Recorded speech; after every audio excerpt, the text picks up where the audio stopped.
transformés dans les tâches protégées.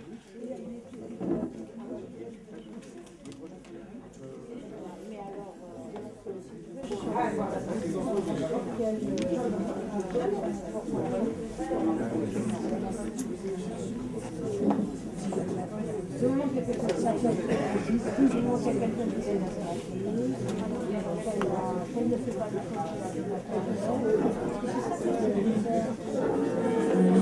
Mesdames, Messieurs, merci d'être venus ce soir, d'avoir répondu à l'invitation du comité citoyen montreuillois.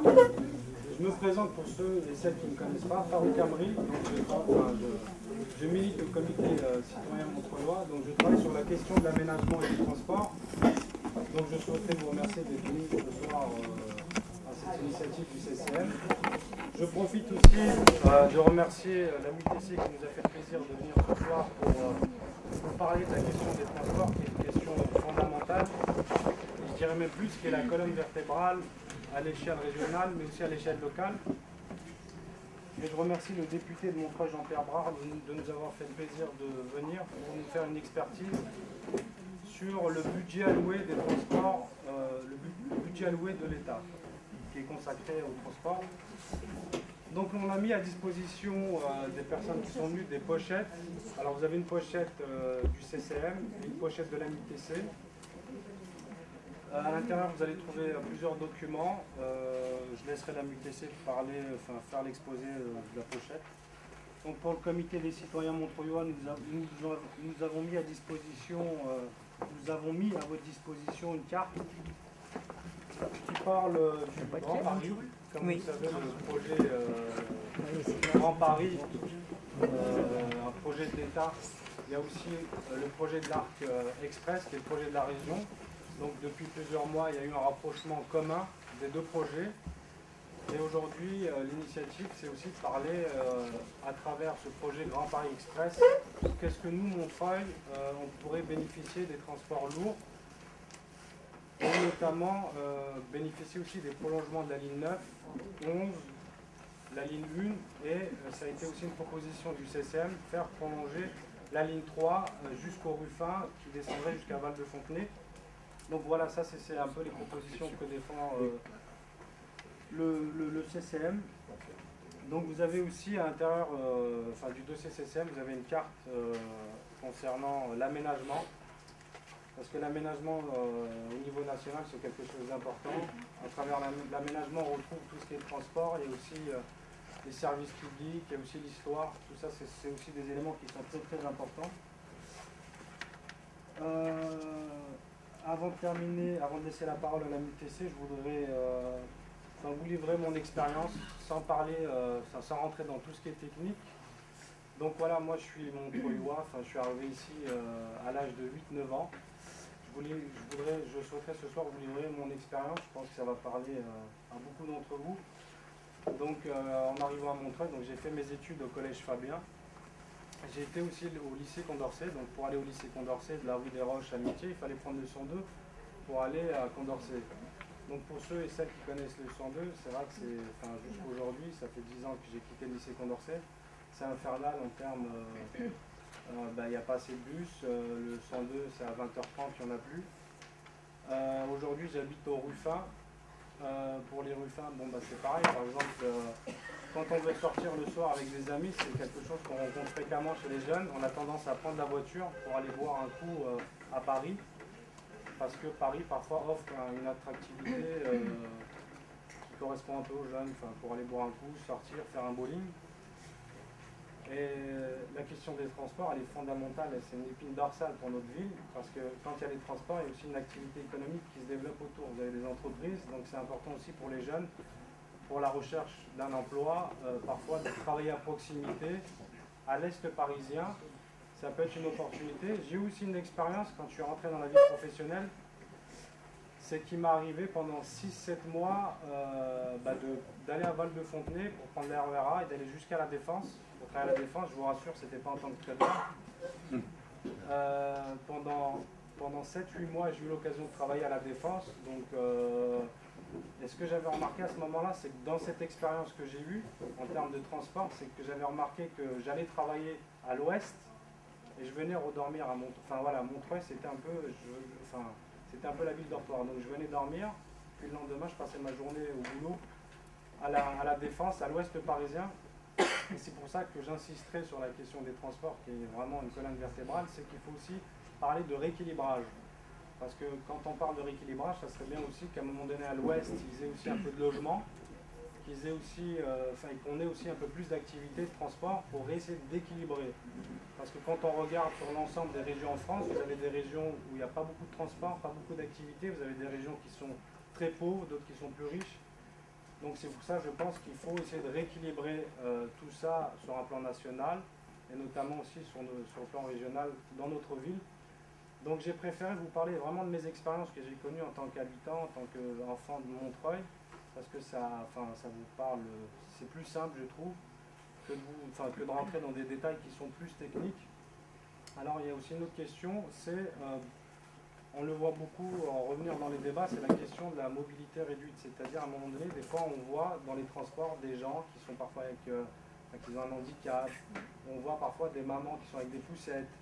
Bon, des fois, ça nous interpelle, on est obligé d'aider ces personnes à porter le sac ou à porter la poussette, à les aider parce que quand vous regardez en Ile-de-France, les moyens ne sont pas mis pour ces personnes-là. Et donc, je pense que il faut mettre les moyens parce qu'il y a beaucoup de gens qui prennent les transports et c'est très difficile pour eux de circuler, de prendre des marches d'escalier qui parfois c'est très infernal pour eux. Donc, me concernant, donc voilà, je milite pour le maillage des transports à l'est parisien parce que je crois qu'à un moment donné, on ne peut pas dire il faut arrêter de prendre la voiture, prendre des transports et les transports ils ne sont pas là. Aujourd'hui, il faut mettre le paquet dans les transports pour que les transports à un moment donné répondent aux gens. Et je milite aussi pour le maillage à l'est parisien, mais aussi dans notre ville, avec toutes les prolongations, avec le Grand Paris Express. Et pour que tout le plateau, tout ce qui est Romainville, Loisy, tout ce qui est Fontenay-sous-Bois, il y a vachement de zones denses, hein, il y a beaucoup d'habitations. Parce que si les transports arrivent, ça permettrait aussi de désengorger, de faire que tous ces quartiers sur le plateau, à un moment donné, retrouvent goût aussi à la vie, parce que ça permettrait aussi de rénover d'un point de vue général tous ces quartiers, et que pour tous ces gens, à un moment donné, aient des transports qui soient accessibles.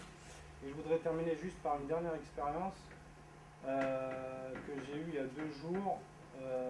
C'est mon petit frère qui avait payé son ticket, mais comme vous le savez, à Montreuil, il y a 2 zones, zone 1-2 et zone 2-3. Donc à un moment donné, malheureusement, il avait payé son ticket, mais la zone ne correspondait pas. Donc lui, sachant qu'il habitait dans les rues fins, déjà qu'il n'y a pas de transport, il y a une double peine. C'est que non seulement il a eu une amende parce que la zone ne correspondait pas, et en même temps, c'était 47 €, c'est quand même assez cher. Donc il y a aussi ces inégalités parfois qui peuvent se retrouver, sans parler à l'échelle régionale, mais à l'intérieur d'une ville, ces inégalités existent. Donc comme c'était mon petit frère, vous pouvez l'imaginer, j'ai dû payer l'amende. Donc voilà. Donc je vais vous expliquer un peu le déroulement de cette soirée concernant les transports. Dans un premier temps, on va laisser l'ami TC pour parler d'un point de vue expert, si je peux dire, de parler sur les transports en général. Ensuite, on aura l'expertise de notre député concernant le budget alloué de l'État concernant les transports. Et puis après, on passera à une série de questions pour essayer de créer une interactivité à vos questions.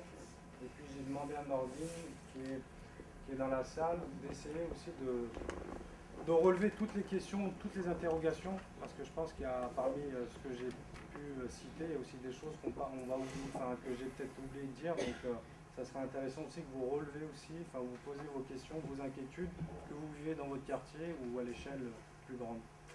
Donc voilà, merci. Bon, merci Farouk, merci de nous avoir invités. Alors j'ai un propos liminaire tout à fait à faire. L'AMUTC n'est pas une association politique. On se défend de notre écuménisme on se défend de notre pluralisme parce qu'on a tous des sensibilités différentes, mais on s'est rendu compte qu'en fonctionnant, c'était une énorme richesse. Ce pluralisme est une énorme richesse parce que ça nous permet aux uns et aux autres, dans d'autres circonstances, de recueillir des informations, de faire des échanges, de synthétiser tout ça et d'avoir quelque chose de plus cohérent. Donc, il fallait qu'on le dise. Là, on est très content d'être là. On va vous apporter ce que nous avons. Il faut savoir que ce que vous allez voir dans les diaporamas, en fait, ça n'est que le résultat d'une demande des Montreuillois. On ne prend pas des décisions, on ne dit pas nous, la MUTC, on veut que ceci, on veut que cela. Ce que l'on fait, c'est porter la demande des Montreuillois. Ce que Farouk vient de dire, on le sait, on le porte depuis la création de la MUTC. Donc voilà ce que vous allez voir. Et j'espère qu'au cours de l'échange qu'on va avoir, on va avoir d'autres informations, d'autres choses qui vont venir. Voilà. Alors là, malicieusement, on vous accueille avec une image du futur tramway T1 qui devrait nous circuler quand les choses seront un peu débloquées. Mais j'ai la photo du matériel, je vous laisse vous en faire profiter, c'est presque une première. Voilà. Alors, je vais aller chercher mon PowerPoint.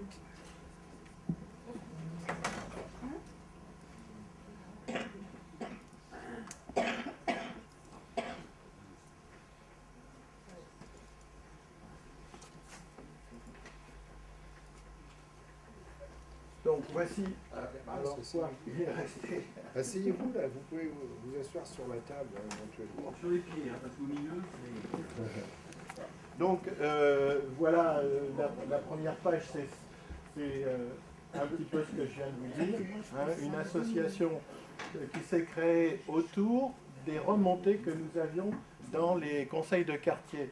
Dans les différents conseils de quartier, on s'est aperçu que le sujet récurrent, c'était le problème des transports.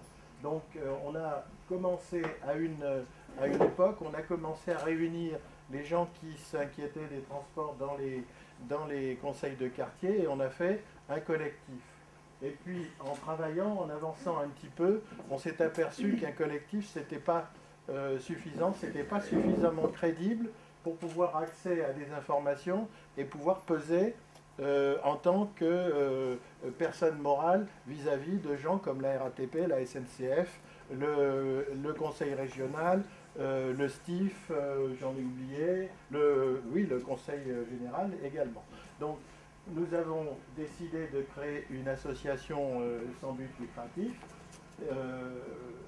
qui fonctionne donc depuis 3 ans. Voilà. Alors, le constat, il est là, il est clair. Hein, quand on regardait une carte, on voit très bien que la zone du haut de Montreuil, ici, c'est un désert. Hein. Et alors on s'était amusé à transposer ce petit rond-là, enfin, cette ellipse-là, sur cette zone-là de Paris, et on s'aperçoit qu'en termes de maillage et de densité de transport, il n'y a pas photo. Hein, on est en manque dans notre coin.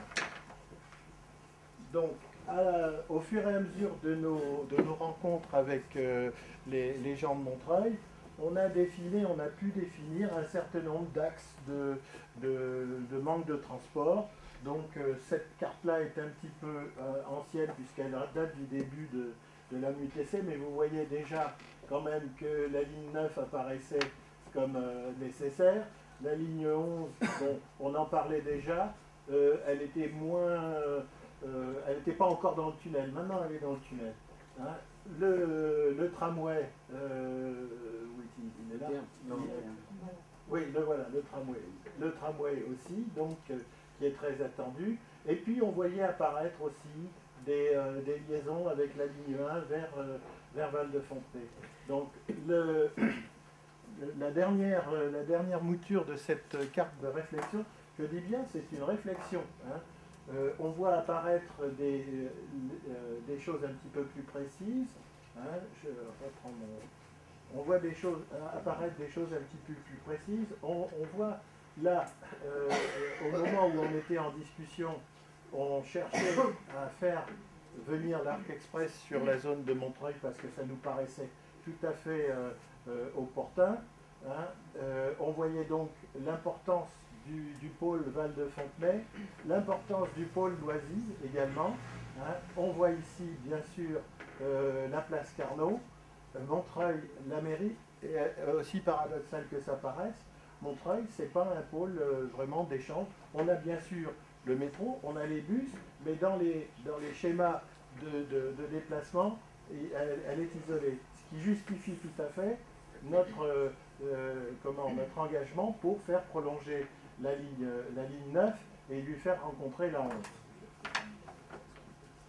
Bon, ça je passe dessus parce que c'est vraiment trop ancien.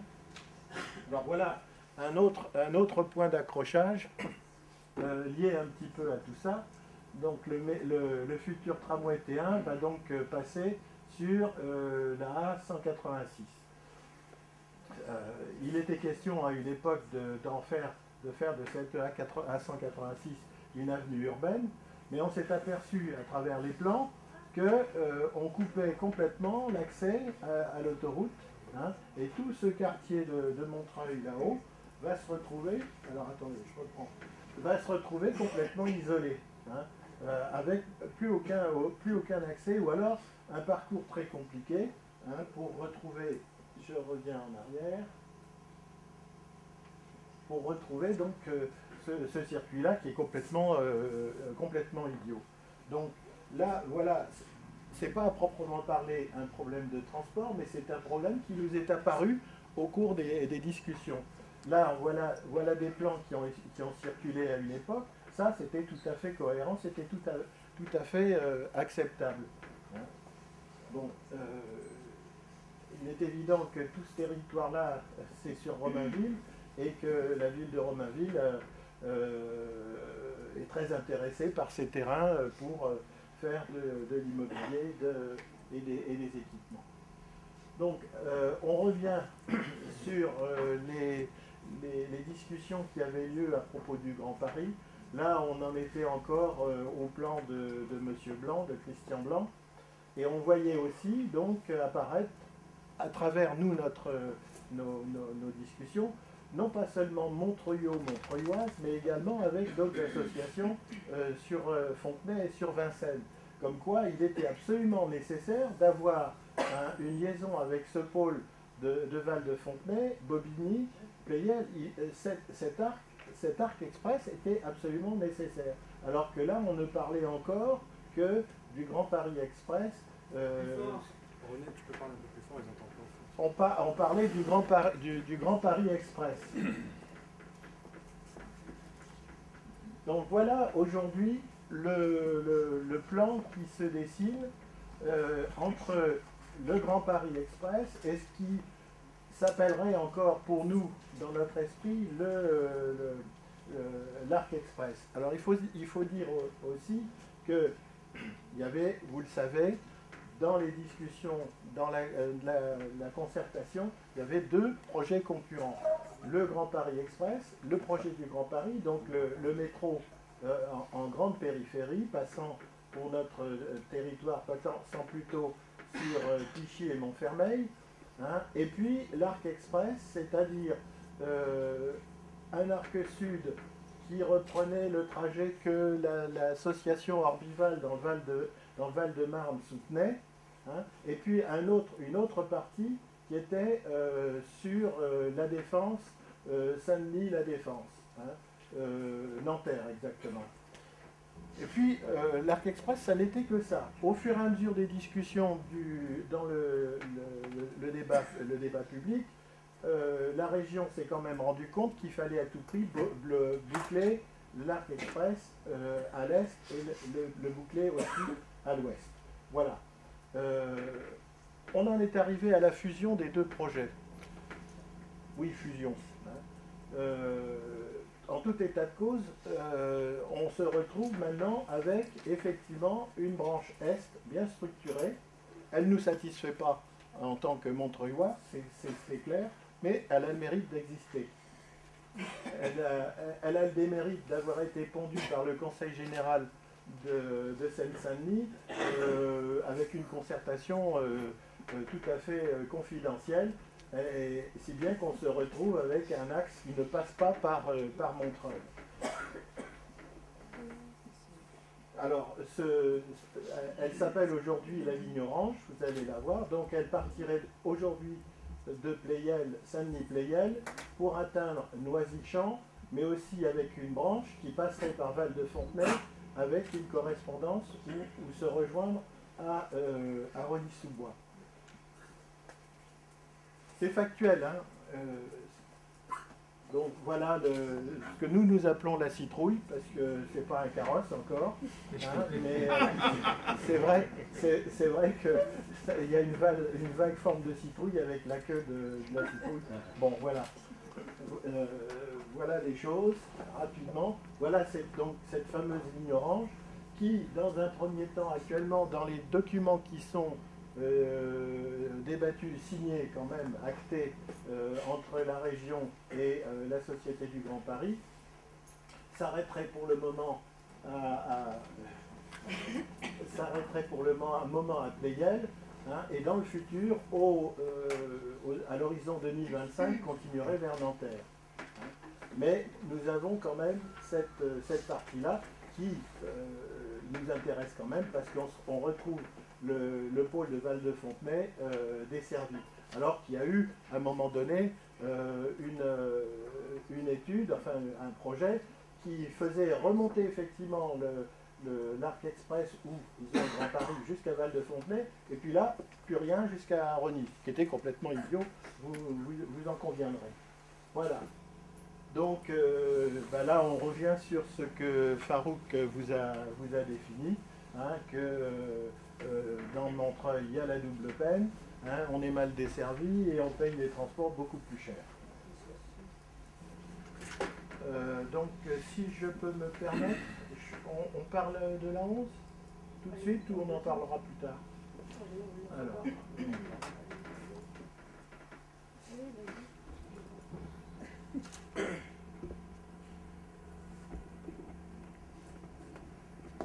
Donc, la ligne 11, c'est un serpent de mer, ou un serpent de terre plutôt, qu'on a depuis longtemps dans la tête.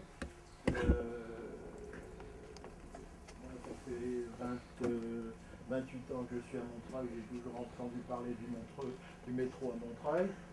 Bon, aujourd'hui, les choses quand même semblent bien engagées, parce que cette ligne 11 est dans le cadre d'un contrat qui a été signé entre la région, la RATP et le Grand Paris, comme quoi il s'agit des tracés complémentaires. Ah oui, j'ai oublié de vous dire que la fameuse ligne orange dont je viens de parler, elle est dans les tracés complémentaires. Ce sont les travaux, les moyens de transport lourds qui apparaissent absolument nécessaires, hein, de mettre en place à côté du Grand Paris Express. Sinon, le Grand Paris Express ne fonctionnera pas. Si on n'a pas ces prolongements et ces améliorations de l'existant, ça ne fonctionnera pas. Hein.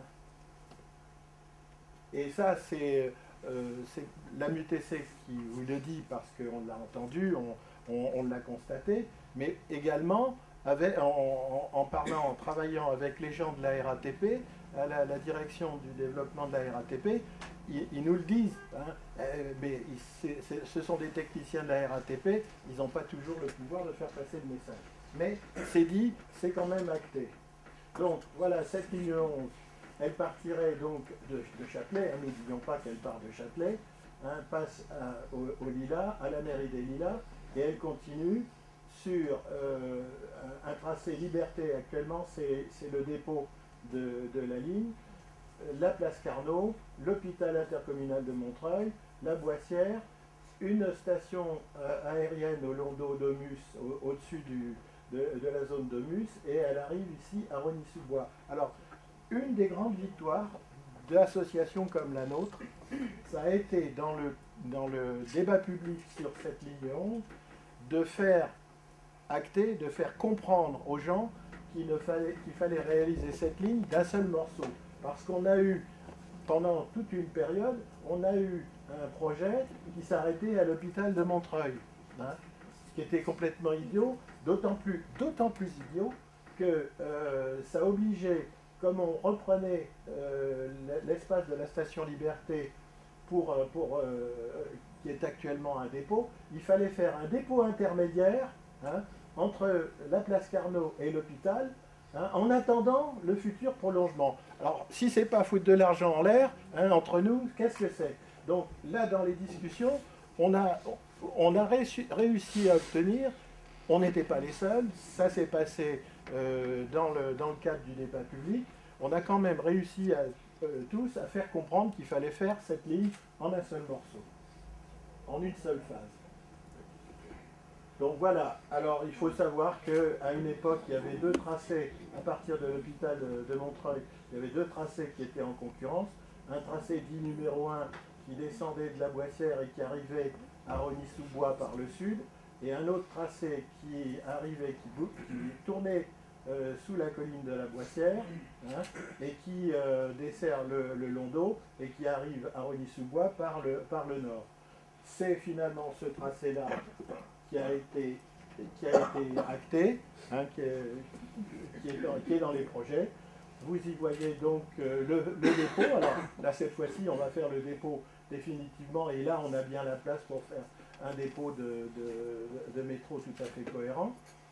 La station de la Boissière qui va être à flanc de Conil, relativement profonde, et qui nous pose à Montreuil un problème de liaison, parce que le futur quartier Boissière-Acacia va être mal desservi. Il faudra marcher à pied. Bon, la question est en débat. La RATP est bien au courant et regarde les choses.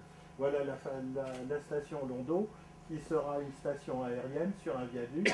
Alors, il faut savoir que chaque fois qu'on fait quelque chose, il y a des recours. Il y a une association qui s'est montée parce que ça ne lui plaît pas qu'il y ait un viaduc, parce que ça va faire du bruit, ça ne sera pas beau, etc. Bon, les choses se régleront. Je pense que de toute façon, on n'aura pas, avec ce viaduc, le même blocage qu'à Noisy-le-Sec, pour le tram T. Voilà. Et le terminus donc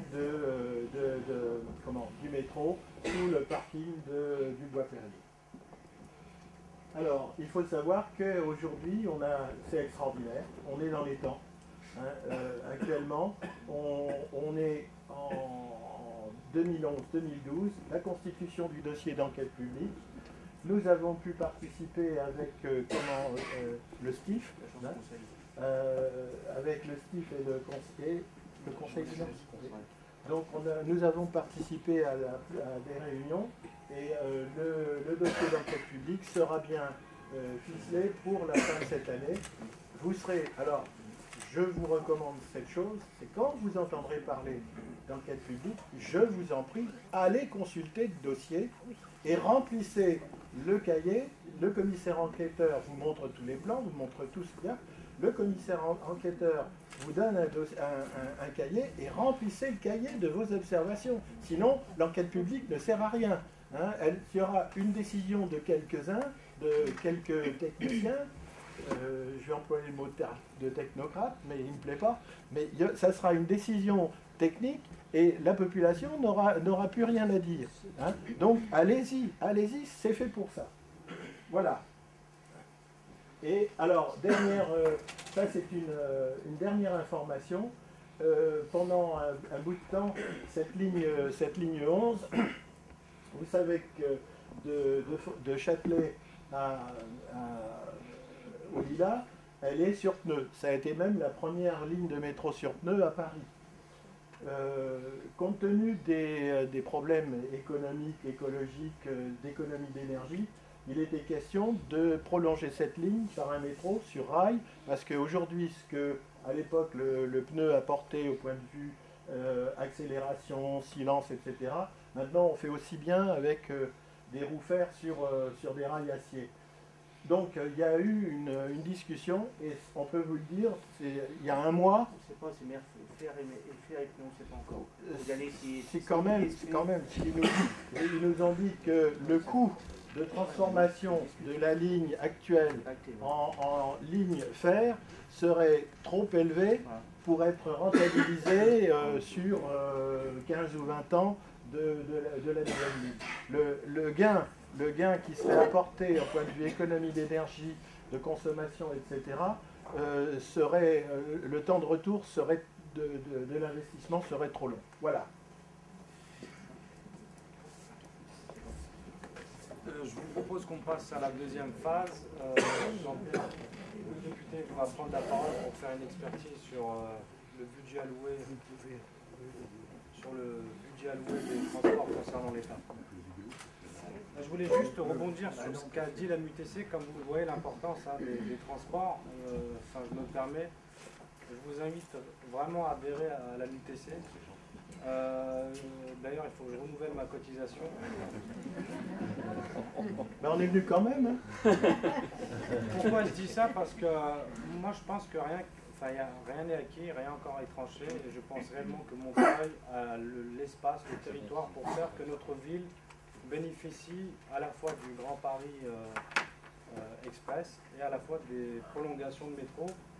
Alors il est vrai que quand on discute avec des personnes qui attendent le métro depuis 20 ans, voire 50 ans, mais moi je suis de nature optimiste et je me dis que dans les peut-être 10-15 ans, je pense qu'on pourrait vraiment obtenir l'ensemble des propositions que vient de citer René. Parce que je pense que nous avons ce qu'il faut à Montreuil et à l'Est parisien pour bénéficier de tout ce maillage. Voilà, donc n'hésitez pas à adhérer à la MUTC. D'ailleurs, la cotisation n'a pas augmenté, non? Toujours 5 €, donc c'est pas cher. Tu parleras peut-être des bus, Alain. Est-ce que vous pouvez mettre le blanc le territoire de Bagnolet à Val-de-France? J'ai besoin de ça. Bien. Bonjour à toutes et à tous, pour ceux que je n'ai pas encore salués. Alors merci, vous avez vu, au travail réalisé par la MUTC et dans le consensus qui était dit tout à l'heure.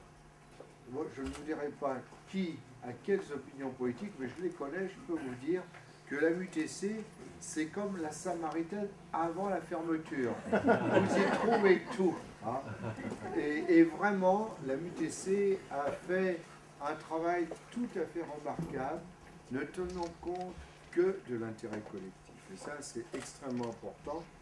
Et je pense que ce que disait Farouk sur l'utilité de rejoindre une association comme celle-là, ce n'est pas un geste de politesse à l'égard de la MUTC, c'est que tout ce qui permet de renforcer la présence à la MUTC, et donc de consolider ce pluralisme qui existe et qui permet à la MUTC de s'exprimer avec une autorité certaine. Nous avons obtenu qu'elle soit reçue, d'ailleurs elle l'a obtenue toute seule, aussi bien à la région qu'à la Société du Grand Paris. Nous avons été reçus par le ministre aussi, j'allais dire de l'époque, là il est toujours en place d'ailleurs.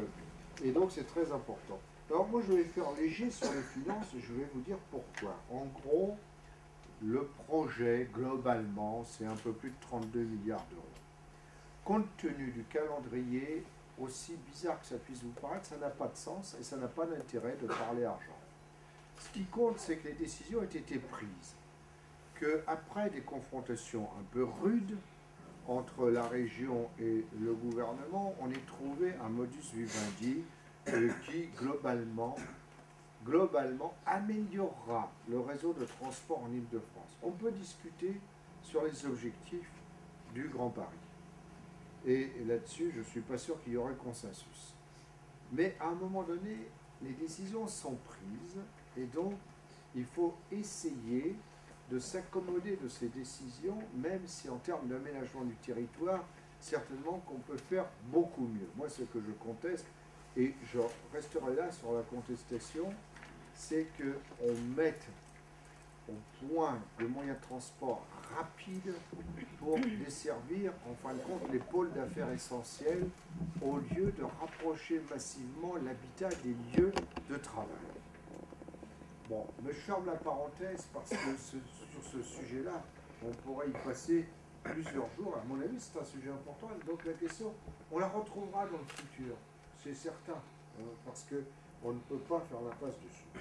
Alors, je voudrais remercier aussi Farouk pour le travail qui a été réalisé pour ce soir. Votre présence montre que ça répond à un vrai intérêt. Alors, dans tout ce qui a été fait, vous avez la Société du Grand Paris, qui aujourd'hui est présidée par André Santini, et puis il y a le Syndicat des transports de l'Île-de-France. Le Syndicat des transports de l'Île-de-France qui est présidé par Jean-Paul Huchon, le président de la région. Il y a des incertitudes sur le futur. Est-ce que la Société du Grand Paris va demeurer indépendamment du Syndicat des transports d'Île-de-France? Je ne sais pas, évidemment, et c'est très lié aux échéances politiques. Hein. Alors, rassurez-vous, notre réunion de ce soir ne pèsera pas beaucoup en elle-même.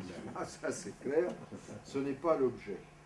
Mais au jour d'aujourd'hui, aussi bizarre que ça puisse paraître, ce que je vais vous dire, parce qu'il y a peut-être qui attendrait de ma part un autre point de vue, ça ne me choque pas qu'il y ait le syndicat des transports d'Île-de-France et la Société du Grand Paris.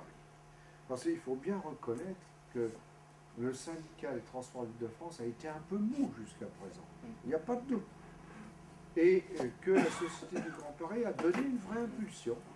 C'est si vrai ce que je vous dis, et la sincérité de mon point de vue, que pour des raisons dans le détail desquelles je n'entrerai pas ce soir, j'ai été approché par les Brésiliens pour participer à un projet de liaison São Paulo-Rio de Janeiro et la desserte en transport urbain de la région de São Paulo, qui n'est qu'une petite métropole de 30-40 millions d'habitants. Et quand nos partenaires brésiliens sont venus, moi je leur ai fait rencontrer tout le monde.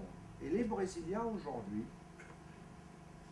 ont l'attention braquée sur nous. Pourquoi? Parce qu'au total, au-delà des conflits, la Société du Grand Paris et le STIF, le syndicat de transport d'Île-de-France, ont réussi à travailler ensemble. Alors, je vous dis, les sous, ça ne compte pas dans cette affaire.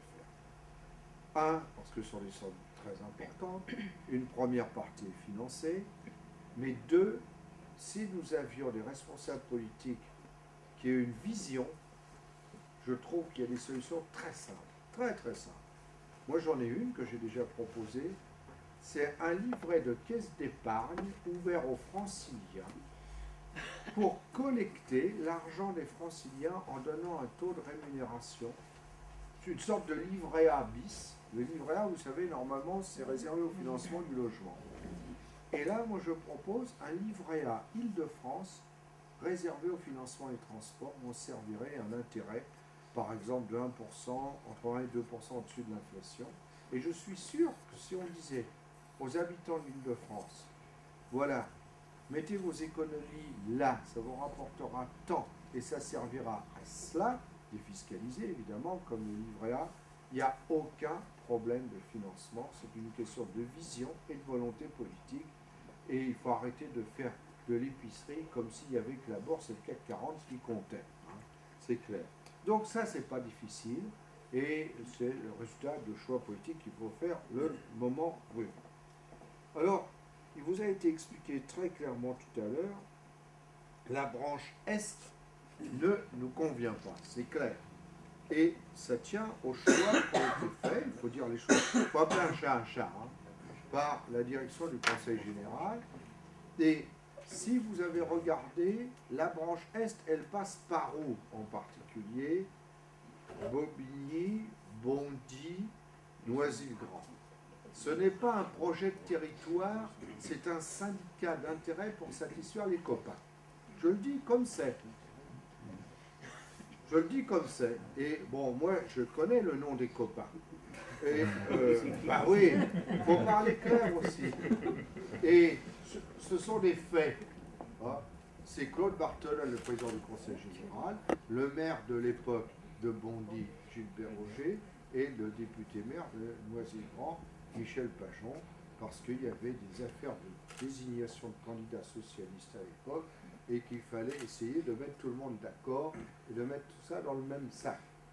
Où est l'intérêt collectif là-dedans? Je vous le demande. Non pas que la branche en question ne soit pas inutile pour Bondy et Noisy-le-Grand, parce que Bondy en particulier est une ville qui n'est pas bien desservie, c'est vrai. Donc, je ne dis pas, moi, fromage ou dessert, Je dis que ça manque de vision collective et qu'il fallait un projet plus complet. Et tout à l'heure, il a été dit, c'est le désert. Alors je vous laisse choisir entre la Sibérie ou le Sahara, mais en tout cas pour nous, c'est la saison sèche. Je ne reviendrai pas. Il y a une ville qui est bien desservie, parce qu'elle se trouvait au bon endroit, c'est Pironi, à proximité de chez nous. Mais nous, rien, ou pas grand-chose. Alors, il y a la ligne 11, et ça c'est très important pour nous. Et la ligne 11, il faut se rappeler la jeunesse de cette affaire. C'est nous qui sommes à l'origine, Montreuil. Et vous savez, quand on a un projet, il faut chercher des alliés d'abord. Et surtout, ne pas faire un syndicat de copains. Mais essayez au contraire de faire un consensus entre les gens différents, parce que si vous rassemblez des gens différents, quand vous allez frapper aux portes, ils vous l'ouvrent rien que pour voir à quoi ça ressemble quand vous avez des gens de gauche et de droite qui viennent ensemble. Et c'est ce qui a été fait à l'époque.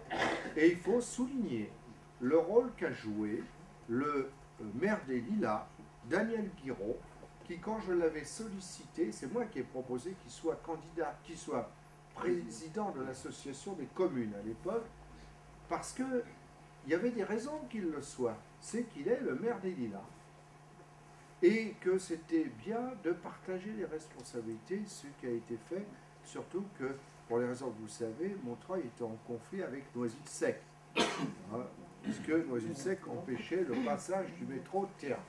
Et le conflit a été très raide à l'époque, rappelez-vous, nous avons même un samedi matin envahi Noisy-le-Sec, et j'avais prévenu, moi, la collègue maire de Noisy-le-Sec à l'époque, qu'une fois les sommations d'usage faites, le tir à vue allait commencer. Et effectivement, qu'est-ce que vous voulez, hein, puisque après avoir épuisé toutes les voies pacifiques n'ayant pas été entendues, le tir à vue a commencé. Et ça a créé un rapport de force qui aujourd'hui débouche pour le T1, parce que la 11, j'en dis pas plus que ce qui a été dit, c'est très clair, et comme il a été dit par René Numéeux, le planning, en gros, est respecté. Et c'est pas facile, un chantier de métro. Non, moi, je ne suis pas un fanatique des passages en viaduc. Donc, je ne sais pas ce que ça donnera, mais bon, c'est moins cher, c'est vrai. Mais à l'échelle de l'ensemble des projets, vraiment, un demi-milliard d'euros, c'est pas un sujet. Ça peut vous sembler bizarre que je dise ça, mais il faut voir la vision dans la durée. Quand vous divisez ça par le nombre d'années, ça n'a pas de sens. Quand vous voyez ce que les Espagnols ont été capables de faire en peu d'années à Madrid, vous vous dites, où est l'ambition française de la fin du 19e siècle et du début du 20e, où les dirigeants de l'époque, avec les moyens de l'époque, ont été capables de faire le réseau métropolitain. Où sont les responsables politiques qui ont cette ambition aujourd'hui? Et là, je ne donne pas de coloration à mon propos, hein, c'est clair. Alors, le terrain. Le terrain, pour nous, c'est très important. Le terrain, aujourd'hui, on parle de 2018. Pour un projet de tramway, 2018, si vous disiez 3018, ça fait à peu près pareil.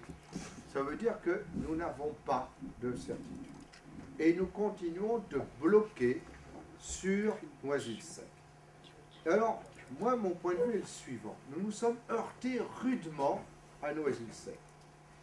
Et avec, d'ailleurs, nos amis de la MUTC, nous avons eu l'occasion de rencontrer le maire actuel de Noisy-le-Sec, Laurent Rivoire, qui n'est pas seulement le fils de sa maman, qui était mairesse à l'époque avec laquelle nous nous sommes affrontés. D'ailleurs, ça a créé de tels liens. Et quand nous sommes allés à la mairie de Noisy-le-Sec, j'étais très surpris que la maman arrive pour me faire la bise. Hein, comme quoi, c'est l'amour vache. C'est pas la rancune, c'est que ça a créé des liens. Je ne dirais pas d'affection entre nous, mais des liens. Mais au-delà de la plaisanterie, donc, ce que je veux dire par là aussi, c'est que l'affrontement peut toujours être rude, mais dans le respect des personnes. Et ça, pour moi, c'est une règle de la vie politique. Quand ça se fait dans le respect des personnes, et là je ne plaisante plus, ça crée des liens vraiment. Et on s'écoute. Et alors, entre le projet du fils et de la mère, là c'est presque comme si on joue au jeu de cette famille, il y a une évolution très importante. Et je vais vous dire pourquoi je vous en parle. C'est que je pense que la municipalité de Noisy-le-Sec a tort de ne pas vouloir faire passer le tram par le centre de Noisy-le-Sec, c'est-à-dire avenue Jean Jaurès, pour ceux qui connaissent, devant la mairie, si vous voulez, et le centre commerçant. En remontant vers Romalie. Et en remontant vers Romalie. Mais le projet, et vous vous rappelez, le projet que Madame Rivoire voulait développer, c'était de passer vers l'ouest de la ville, dans une zone où il y a le cimetière et très peu d'activité. Bon, le cimetière, c'est bien le jour de la Toussaint. Bon, les autres jours, c'est moins intéressant. Mais le projet actuel de la municipalité de Noisy-le-Sec a changé. Le tracé proposé est toujours le même, mais avec une donnée complètement nouvelle, c'est que le nouveau maire veut en faire une zone de développement économique. Donc, implanter des entreprises. Implanter des entreprises, ça veut dire des gens qui circulent, qui vont avoir besoin de se déplacer. Alors moi, je ferai deux observations. Un, le maire de Noisy-le-Sec est légitime, il a été élu. Et donc, il faut trouver une solution. Deux, le projet d'aujourd'hui est, comment dire, du point de vue de son utilité sociale et de sa rationalité, il a trouvé, à mon avis, un nouveau sens. À partir de là, je pense qu'il faut trouver, avec le maire actuel de Noisy-le-Sec, un compromis qui tienne compte des projets de la municipalité de Noisy-le-Sec compte tenu de leur évolution. Et à partir de là, accepter que le tracé du tram soit celui voulu par le maire actuel de Noisy-le-Sec. Et qu'on discute et qu'on trouve ensemble la solution qui pourrait être celle-là. Mais alors le problème, c'est de discuter. Parce que quand on s'affronte, c'est parce qu'on n'a pas pu discuter comme on souhaitait. Une fois qu'on s'est affronté, on ne va pas s'affronter toute la vie. Il faut trouver les compromis. Mais il faut des gens capables d'établir les compromis. Et la diversité politique est un atout si ce n'est pas considéré comme une impossibilité a priori. Rappelez-vous, comment nous avons gagné la bataille de la cardiologie à Montreuil? Moi, je suis allé chercher tous les autres, y compris, vous reconnaîtrez que j'avais du mérite, le maire de Villemomble. Je suis pas vraiment un gauchiste, c'est pas Et quand je l'ai appelé à l'époque pour venir avec nous, j'ai senti au téléphone des hésitations. Et je lui avais dit, il s'appelle Patrick Caleja, je lui ai dit, Patrick, je t'assure que nous respecterons le pluralisme. Nous l'avons respecté, nous avons gagné.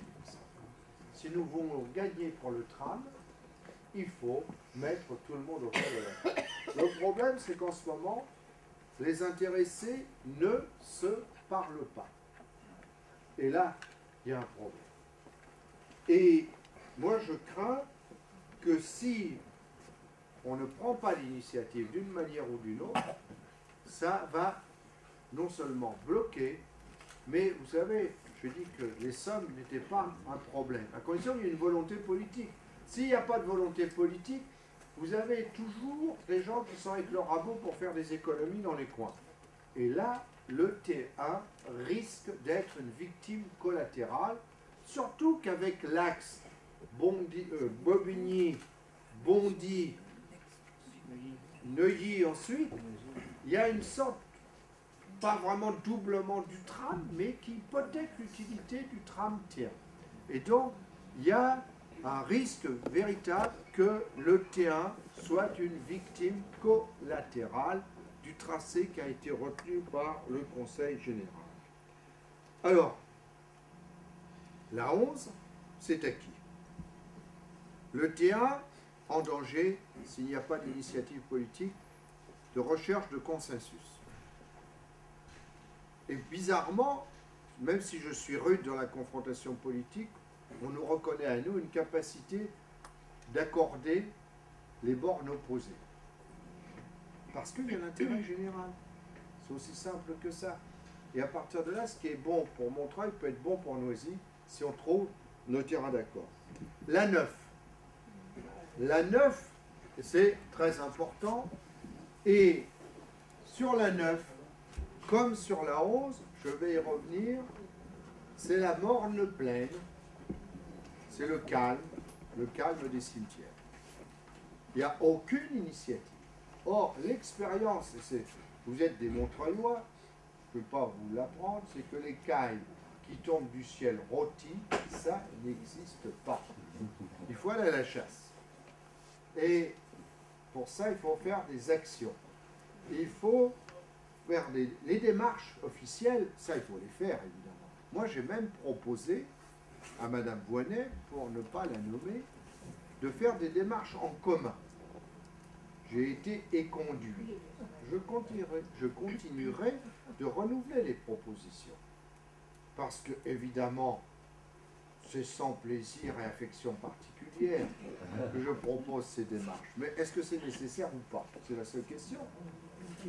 C'est la seule question. Le reste, ça n'a pas beaucoup d'intérêt, sauf au bar des bistrots, pour en discuter.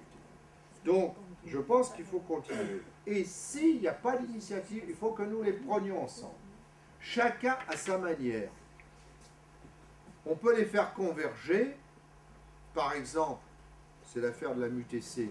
Que la MUTC prenne ses initiatives et que tous ceux, c'est pour ça que c'est très important de renforcer la MUTC aussi, et que tous ceux qui veulent œuvrer dans le même sens, chacun à sa manière y apporte sa contribution. Bon, moi dans mes fonctions, et chaque organisation, comité des citoyens, toutes les organisations qui veulent bien. Alors, la 9, c'est très important. La 11 va desservir l'hôpital. Très bien. L'hôpital, attention, danger. L'hôpital est en difficulté aujourd'hui. Là non plus, il n'y a pas de vision. On fait de l'épicerie.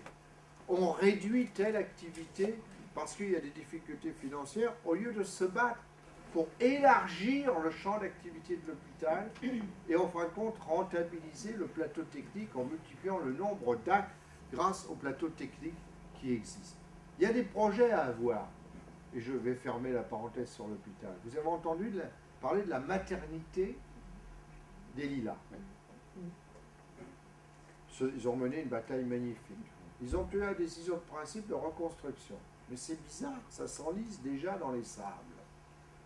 Or, si on veut que ça marche pour la maternité des Lilas, comme vous le savez, je ne suis pas un fanatique des cliniques, mais maternité des Lilas, c'est comme la maternité des Bleuets. Il y a une démarche historique particulière dans l'accompagnement des femmes. Et c'est vrai que le plateau technique des hôpitaux est souvent excellent du point de vue du niveau technique, mais parfois, du point de vue de la dimension d'humanité pour accompagner les femmes, il manque quelque chose. Maternité des Lilas, niveau 1. Ça veut dire quoi, niveau 1? Ça veut dire qu'il n'y a pas de plateau technique particulier. L'hôpital de Montreuil, niveau 3, c'est-à-dire que vous avez le top du point de vue technique. Donc vous voyez bien ce qu'il faut faire. Un peu comme il a été fait au Bleuet et à Trousseau, c'est rapprocher les deux établissements, pas les fusionner, les rapprocher, pour que l'un travaille avec l'autre, et quand il y a un pépin, tout de suite, le niveau 3 vient au secours du niveau 1. Vous voyez, c'est pas très compliqué. Encore faut-il affirmer cela. Et aujourd'hui, ça balance entre un rapprochement avec l'hôpital Robert Debré ou l'hôpital de Montreuil. Mais comme il n'y a pas de bataille, comme il n'y a pas de pression politique, on va laisser, en réalité, si ça continue comme ça, l'agence régionale de la santé faire les choix. Alors ça, c'est très dangereux, parce que eux, ils n'ont que le boulier. Vous savez, 2 plus 1 égale 2,5. C'est comme ça que vous retrouvez chocolat à l'arrière. Donc, il est très important qu'il y ait une vision d'aménagement du territoire. Vous voyez, quand on fait des voies de transport, ce n'est pas seulement une ligne de métro qu'on étire, c'est qu'on dessert un territoire avec d'autres projets, évidemment. Donc, la 9, c'est très important parce qu'elle remonte vers la 11, et là, on fait un pôle avec des correspondances. Et de la mairie, en fin de compte, on peut remonter vers la 11 pour aller vers le nord ou vers l'est, ce qui aujourd'hui n'est pas possible. Alors, la 3. Il n'en a pas été question parce que la MUTC a évoqué ça, mais sans plus. Moi, je suis un militant du prolongement de la 3. Alors, je vais vous dire pourquoi. Vous voyez, il y a Bagnolet. J'appuie là. Voilà, voilà. Alors, les lilas, Bagnolet, c'est en dessous. Voilà. Vous avez là la 3 qui arrive ici. Gallieni. Et vous avez Val-de-Fontenay ici. Et alors, chez nous, vous avez la 9 ici, donc la remontée vers la Boissière, correspondance sous l'hôpital. Vous voyez que ça a du sens. Alors la 3, il y a des idées pour la faire remonter par là. Moi, ce n'est pas ma position. Ma position, c'est la suivante. Mais tout ça, ça se discute, évidemment. C'est de tirer la 3 vers l'Anou, les 7 chemins, l'est de la ville, c'est-à-dire là où il y a l'IUT. Vous voyez, si je propose l'IUT, ce n'est pas par hasard. L'objectif, toujours des projets d'aménagement du territoire, là, on a obtenu l'agrandissement de l'IUT. Moi, j'avais fait réserver des terrains à l'époque, et les constructions sont quasiment finies aujourd'hui. Donc, nous allons avoir un IUT complet. Mais d'après tout, on peut imaginer, puisque c'est assez facile pour les terrains dans le quartier, d'avoir des éléments de pôle universitaire supplémentaires. Et que, ainsi, la 3, passant de Bagnolet au 7 chemins, puis vers les Ruffins, rejoignent Val-de-Fontenay. Vous voyez que ça tient la route, ça. Et le désert, d'un seul coup, est peuplé d'oasis. Avec autant de stations, ou de métro, ou de tram. Alors, vous voyez, si on a, il faut d'abord avoir un projet. Des démarches. Il faut les faire, les démarches. Je vous rappelle comment on a obtenu à l'origine la décision du tram. C'est y compris en embringuant Vincennes avec nous. Alors il fallait trouver quelque chose pour beurrer la tartine de Vincennes. Et il y a une chose à quoi Vincennes n'avait jamais pensé, c'est nous qui avons pensé, c'est de prolonger la ligne 1 du métro jusqu'au Rigolo. Quand je dis rigolo, je ne parle pas du maire de Vincennes, je parle du vieux qui s'appelle comme ça. Surtout que le maire de l'époque n'était pas rigolo du tout, ça je peux vous le dire, puisqu'au dernier moment, nous étions allés voir le ministre Ponce, et le matin même, le Parisien fait un article, et le maire de Vincennes de l'époque a cru qu'on allait reprendre la Bastille avec nous. Et donc, au dernier moment, il n'est pas venu rencontrer le ministre. Mais nous avons quand même obtenu la décision de prolongement de la route. Donc, vous voyez, il faut faire les démarches, faire adopter les projets et créer un rapport de force grâce à l'action. Et moi, je pense qu'aujourd'hui, le fait qu'on soit un désert, ce que je vais dire, ce n'est pas pour manier le paradoxe, mais c'est aussi un avantage. Il n'y a rien comme projet. Donc, nous faisons les propositions que nous avons envie de faire. Avec un avantage, c'est que tout ce qui concerne le métro, ça ne dépend pas de la Société du Grand Paris, avec son grand... avec son... Ah bah, il est pas bien. Il est bleu. Ah oui, le bleu, pardon. Société du Grand Paris, ça ne dépend pas du Grand Paris, ça dépend du syndicat des transports de l'Île-de-France. Donc, très franchement, avec plus de moyens de pression, parce que c'est le conseil régional, et que nous avons des conseillers régionaux, et qu'après, c'est une question de démarche, aller voir tous les groupes du conseil régional, d'où l'intérêt d'une association comme la MUTC, qui regroupe toutes les sensibilités politiques, pour que nous ayons des alliés au sein du conseil régional. Et moi, c'est comme ça que je vois le futur. 11, T1, 9, 3. Alors, on va me dire, c'est beaucoup tout ça. Bon, dire que c'est rien, ça serait le contraire de ce que nous pensons.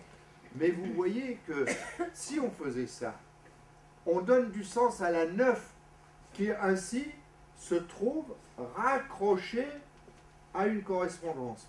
On donne du sens à la 3 qui ne finit plus en cul-de-sac à Bagnolet, mais va jusqu'au RER Val-de-Fontenay. Le T1 va aussi jusqu'au aval de Fontenay. Donc, la force de nos projets depuis l'origine, c'est toujours d'avoir fait des propositions. Il y avait des correspondances, que les gens puissent aller dans un sens ou dans l'autre. C'est bon pour le développement économique. Nous étions opposés au conseil régional sur un point, c'est la densification. C'est bizarre, on trouve ça aujourd'hui.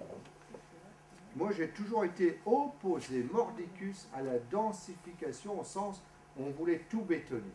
Par contre, nous avions développé une idée alternative, c'est optimiser là où les moyens de transport passent.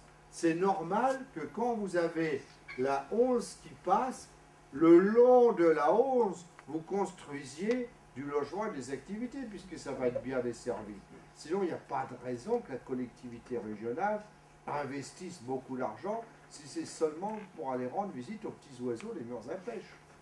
Il faut, là aussi, savoir faire de bons compromis qui sont utiles à la collectivité. Par contre, c'est pourquoi nous avions décidé de plafonner le développement de la ville à 110 000 habitants et non pas aller à 150 000, ça c'est clair. Donc, vous voyez, nous avons des possibilités devant nous.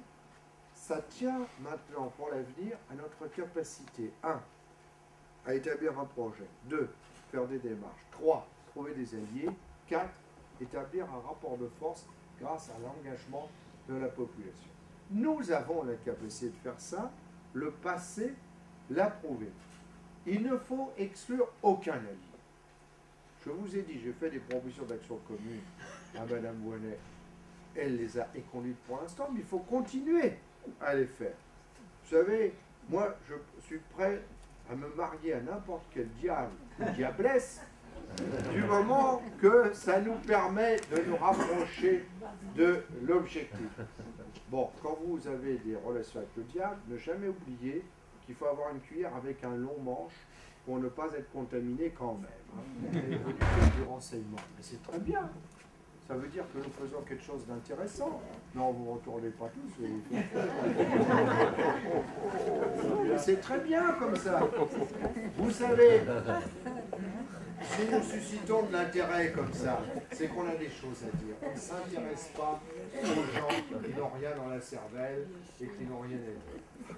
L'essentiel, c'est de partager tout ça ensemble. Et moi, personnellement, j'y crois. Je crois à notre capacité de rassemblement et à discuter avec les collègues. Moi, j'ai déjà discuté avec Claude Capillon, le maire de Rosny, avec le maire de Vincennes. Alors, vous me direz, il cite que les gens de droite. Qu'est-ce que vous voulez, c'est pas de ma faute, si les gens de ces villes-là, ils ont choisi ces maires-là. Mais avec le maire de Vincennes actuel, il est toujours possible de discuter. Et donc, il n'y a que ça qui compte.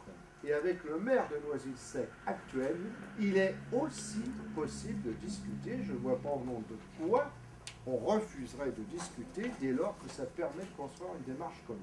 Voilà ce que je voulais vous dire. En tout cas, moi, je suis complètement disponible pour ça et utiliser les réseaux. J'ai quelques heures de vol au compteur. Donc, vous savez bien comment c'est la vie politique. On connaît beaucoup de monde. Et c'est quand même très important pour ouvrir les portes et pour arriver au sommet du pouvoir, pour être entendu, parce que c'est clair, comme il y a des arbitrages à faire, il faut que, c'est comme ça que marche le pouvoir français. C'est un peu pyramidal. On a coupé la tête au roi en 1789, mais on a gardé la structure d'une certaine manière. Et donc, il faut s'appuyer là-dessus pour essayer d'obtenir ce qui n'a pas été obtenu dans le schéma, parce qu'il n'y a pas eu du tout de bataille locale pour obtenir la satisfaction de nos besoins. Mais ce que nous n'avons pas obtenu aujourd'hui, on l'obtiendra demain en s'adaptant à l'arrêté et en profitant de ce que c'est le désert pour aller voir les interlocuteurs en disant « mais regardez, il y a un trou ». C'est comme au début de la création de l'univers. Hein, il y a un trou noir. Eh bien, nous, on va le remplir. Voilà. Merci.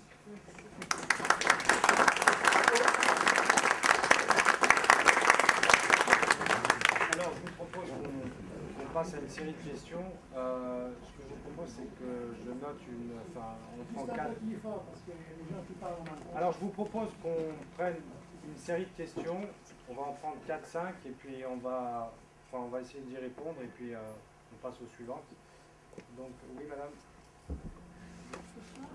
Je voulais savoir pourquoi le 102, il vous dépose porte de Bagnolet et il continue. À cause des travaux du temps. D'accord, mais il faut le dire avant. Ouais, je suis d'accord avec On paye vous. son ticket, on monte, on peut aller à Gambetta, et puis non, il me dit terminus, tout le monde. Moi, je me suis fait avoir à Gambetta il n'y a pas longtemps, j'ai attendu, Moi aussi. mais au bout de 48 minutes, j'ai bien vu que le bus n'arrivait pas, j'ai cru qu'il était en retard comme d'habitude. Non, J'ai fait la route c'est à qu'il ne pied, viendrait justement. pas du tout. Ouais. C'est très mal Allez-y, signé. monsieur. Attends, il y a une solution là, parce que moi je suis fait avoir et en fait la station Académie, on me demande que le ticket soit validé pour prendre le métro. Hein. Ah bon? Ah oui, Oui, oui. oui. Et comme il y a rupture de charge, on n'a pas le droit de refuser. On descend d'autobus, On on va. nous a rien dit. Non, non, il n'y a rien de dit, mais Il dit terminus, tout le monde descend dans un désert, comme monsieur le dit, parce que c'est loin de tout. C'est juste la porte, c'est de l'autre côté. Je vais continuer à Je vous propose qu'on poursuive la série de questions et puis on va essayer d'y répondre. Monsieur Amri, Belaïd. Tout d'abord, personnellement, je voudrais remercier d'abord toute personne qui a pu déclencher ce débat.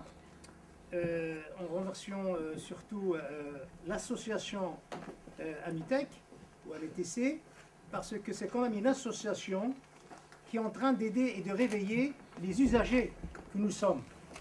Personne d'autre pourra nous aider. Je voudrais en même temps remercier Monsieur Farouk, Monsieur Nourdine, qui sont là quand même à nous donner un coup de main comment il faut réagir et adhérer à l'UMTC. Je peux vous dire que moi, je suis adhéré il y a 15 minutes ou 30 minutes, parce que le dossier qui va aider peut-être nos enfants, parce que ne restons pas assis et pleurer, sinon on va y passer. Deuxième chose, je voulais poser, en remerciant M. le député, une question qui est fondamentale, et surtout la question du blocage avec le nouveau maire de Noisy-le-Sec, parce qu'il y a une ancienne maire qui a bloqué, quand même c'est comme une élue, où elle doit normalement aider les usagers, donc elle a fait tout le contraire. Donc vous avez évoqué tout à l'heure, monsieur le député, qu'il y a un nouveau maire, j'espère qu'il sera de vos côtés, et surtout est-ce que monsieur Bartolone, il sera de votre avis, puisque je peux vous dire franchement, c'est pas ma tasse de thé, mais est-ce que vous pouvez confronter ce sujet-là avec monsieur Bartolone? Voilà, je vous remercie. Merci. Belaïd. Moi, j'étais doublement intéressé puisqu'il va y avoir une consultation qui va être commencée sur le T1 au Conseil général. Donc moi, je serai consulté en tant que conseiller général jeudi matin. Mais la première réflexion, on a parlé de Rosny, de Val-de-Fontenay, de Vincennes. En gros, on a parlé de l'ACTEP ce soir. Et c'est un des problèmes, en fait, au bout du compte, que les constructions ou les futurs projets, où Montreuil est mal desservi, parce qu'on est rentré dans quelque chose qui s'appelle Est Ensemble, qui, hélas, n'a pas d'entité économique et d'intérêt commun, parce que Pantin, Bobigny, ils ont plus intérêt à travailler sur le long du canal de l'Ourcq qu'est leur bassin d'activité, on va dire, naturel, si on prend une carte juste géographique, et que nous, on avait plutôt encore intérêt à travailler avec les communes de l'Est pour pouvoir faire déboucher justement Montreuil sur l'Est. Et quand on est dans le Haut-Montreuil, on est bien plus concerné par Val-de-Fontenay ou Rosny, selon les quartiers, que par Bobigny ou Pantin ou les Lilas.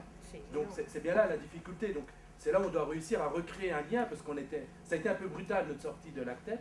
Il faut recréer du lien avec ces villes, justement pour redéfendre des projets qui nous permettent de sortir de Montreuil, y compris par l'est de sa ville.